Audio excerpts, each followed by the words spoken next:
So with a paintbrush, I'm just gonna take my paintbrush, I have slip, and that's gonna clean that out.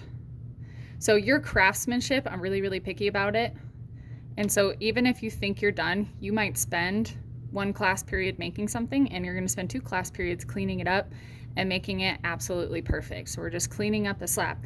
Now, if I have a window, I don't want you guys cutting all the way through. So you're gonna find a tool that might match the shape that you're trying to make. So for example, if I want this to look like a window frame, I can either press a tool into it to give the illusion that the inside has been pressed through, carved out, or I can use a needle tool, or I'm sorry, a ribbon tool, and these are called ribbon tools because it looks like a ribbon on the end, small metal ribbon tool, and I can actually remove some of that clay. This is a little bit harder to control, so pressing is usually your best bet because now I have to clean up and I have to get rid of all these pieces here. Okay, so that would be the window frame right there. If I'm trying to make a brick or a wood texture, here's another technique you guys can use with the ribbon tools. All right, if I want a straight line, I use a flat edge. You guys can use a ruler, or you guys can use a tool like this. But I use my ribbon tool, and there's a couple different ways you can do this if you want to carve straight into it. If you're trying to do a brick texture, carve straight into it. And I would do several lines.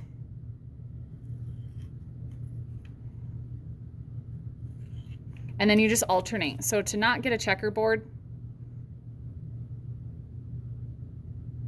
I don't go all the way through. So the next one I go through, and you can see that I'm cleaning out the clay out of this tool every time I go through. So you can get a brick pattern on there. You can also get a wood paneling texture by not carving all the way down. So I kind of do it at an angle. And I'll show you what that looks like a little closer.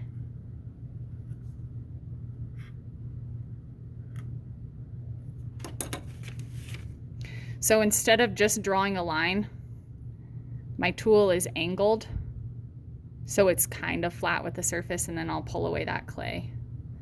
Then I can smooth it out if I need to make it look more like wood panels. And I could give a little more texture if I need to, but that's how you guys can add texture to the wall.